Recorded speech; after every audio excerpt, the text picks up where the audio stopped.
As the atmosphere is tense towards the building up of the 2027 general election in Nigeria, Mr. Omoyele Sowore, the owner of Sahara Reporters, has lashed out against the opposition political party, which is especially the ADC. According to him, the coalition of individuals for that party are not different from the present crop of leaders that are ruling Nigeria today. He likened ADC to be the same as APC. He also take a swipe on Mr. Peter Obi, Bala Mohammed, Nancy Wike, and others. He likened them to be part of those that has made the country to be what it is today.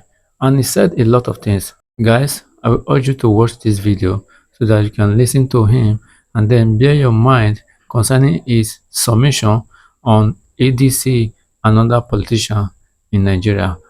Please like this video and subscribe to my channel. I disagree with you. Bala Mohammed was never an opposition person. This is what I always tell you people. You just use all these adjectives to qualify criminals. That's why I could never have joined. I was the first person to warn you about ADC and PDP. That all of them are the same. It's just different appellations. There's no difference between APC, ADC, and PDP. So how can you call Bala Mohammed, who is a thief, like Butinumbu, like Wike? Do you know that Bala Mohammed used to be the minister of the FCT? Yes. He did worse than Wike. He was arrested, prosecuted by this federal high court and his son for corruption. And you are calling him opposition. You are the ones who are wrong in calling these people opposition. They can never, how can thieves oppose thieves? It's not possible. What should we call them? We should call them what they are, thieves. They are not opposition. They just erect this whole lie to you. The real opposition are the people who are fighting bare hand with no money, no office, who are taking on the system.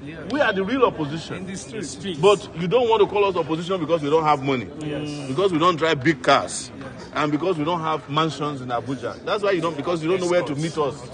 That's why you don't want to call us opposition. But we are the ones who are, if we are not here, this country would have been overrun by the Tinubu and the APC and the PDP and the ADC. They are all the same. They are all the same WhatsApp group. They have the same DNA of oppression, of corruption, of disregard for the dignity of the Nigerian person. So I don't like to hear when you call them opposition. Peter Obi is an opposition according to you. But he opposes nothing and nobody according to us, because we know him. If Peter Obi is an opposition, he will never have found himself in a party where Malami is the main sponsor, in a party where El Rufai is a member, in a party where the people he referred to some 3 years ago as criminal, what do they call them? Criminal structure of criminality. He will never, but he was never an opposition. Peter Obi is a guy who came and packaged himself, lied to you, and made all of you fall. You all should be apologizing to those of us who already told you since 2022, when Peter Obi came in the horizon, that he's fooling you. And he has fooled you to the point that instead of you admitting that you were fooled, you think you are too old to be fooled, and you can't admit that you were fooled. Time for you to apologize to us, who showed you that he's not different from his brothers and uncles. And ask yourself, where is his former vice president? Vice presidential candidate? They are all opposed to each other. Where is the political party that they said if you don't join in 2022, you are an enemy of Nigeria? They are no longer in existence. But where have we been since when we started in 2019? The same place. So is it not time to start respecting us?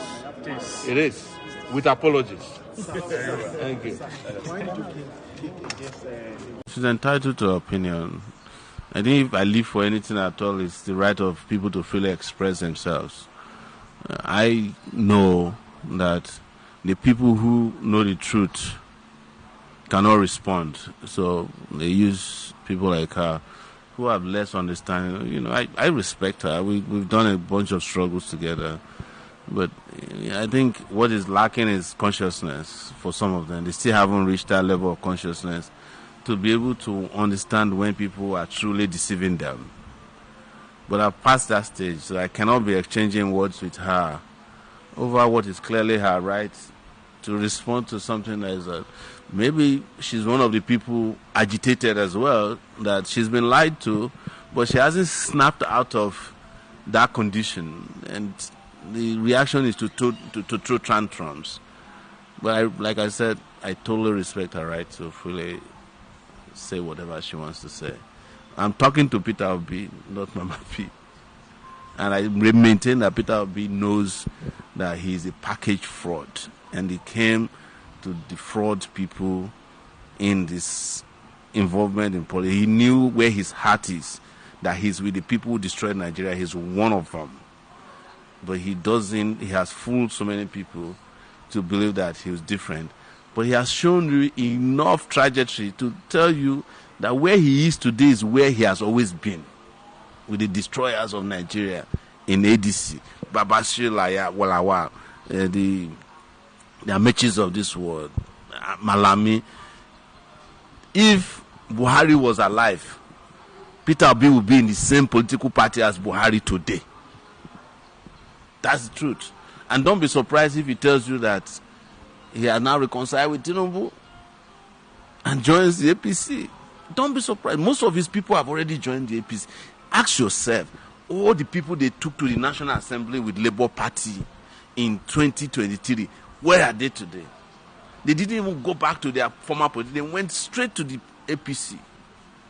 And you know what it takes to join the APC? Your sins are forgiven, and you are paid 250 billion naira if you are governor.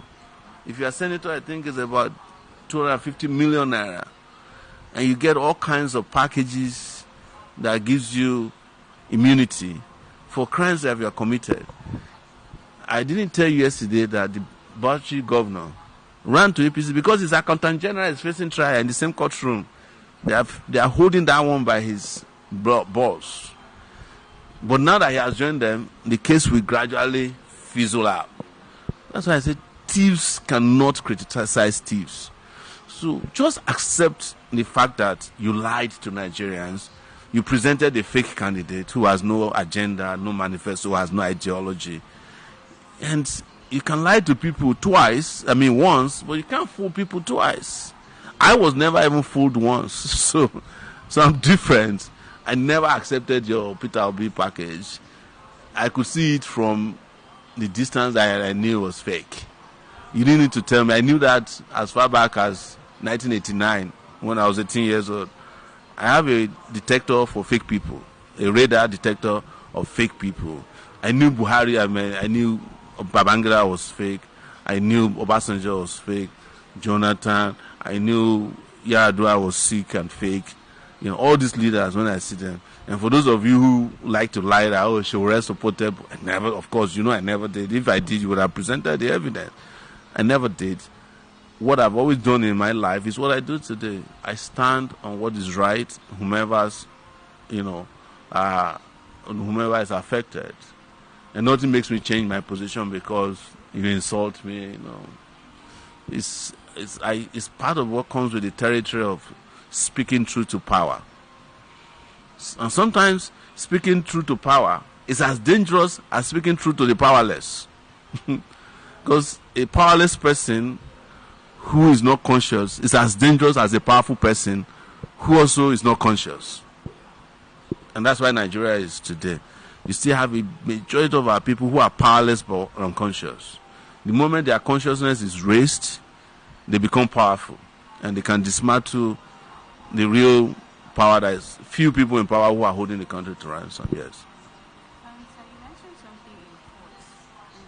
So you said the wicked building houses for judges, they are not even scared of the risk because what if they are using cameras to view? It has a lot of implications. That somebody who is building you houses, completed it for you, can plant cameras in the place and can use that to blackmail the judges. They can plant cameras in their jacuzzis or their shower, in their bedroom.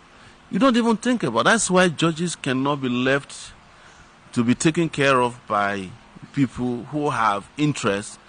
Is the reason they told you in government, class 1 secondary school, separation of powers. They didn't mean separation of power from don't talk to each other. It means separation of houses, separation of geographical locations, separation of mentality.